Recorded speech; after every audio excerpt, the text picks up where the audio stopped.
खबरों के सिलसिले को आगे बढ़ाएंगे। आपको बताएं कि स्मोक तदारुक केस की लाहौर हाई कोर्ट में समाअत हुई है। चीफ सेक्रेटरी पंजाब कहाँ हैं?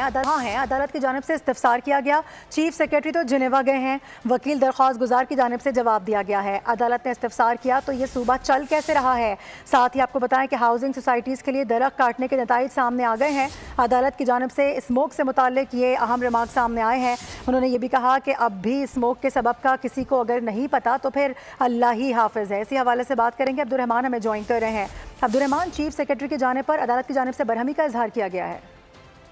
जी बिल्कुल, लाहौर हाईकोर्ट के जस्टिस शाहिद करीम ने स्मोक तदारक केस की समाअत कल तक के लिए मुलतवी करते हुए अदालत ने एडवोकेट जनरल पंजाब और कमिश्नर लाहौर को आज ही इजलास बुलाकर पॉलिसी बनाने की हिदायत जारी कर दी है। जबकि अदालत ने कमिश्नर लाहौर की जानब से किए गए इकदाम की मुबहम रिपोर्ट मुस्तरद कर दी है। अदालत ने एडवोकेट जनरल पंजाब के और जो ट्रांसपोर्ट अफसरान के पेश न होने पर सख्त इजहार बरहमी करते हुए कहा है कि मामला ट्रांसपोर्ट और सनती धुएं का है जिस पर काम नहीं किया गया।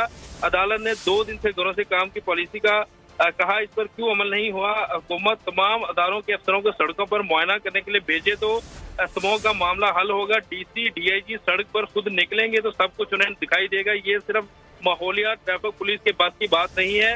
अदालत ने केस की मजीद समाअत जो है कल तक के लिए मुलतवी करते हुए इकदाम की जो रिपोर्ट है तलब कर ली है। जी सही, ठीक है अब्दुर्रहमान, बहुत शुक्रिया आपका। सब्सक्राइब करें और बेल दबाएं ताकि कोई खबर रह न जाए।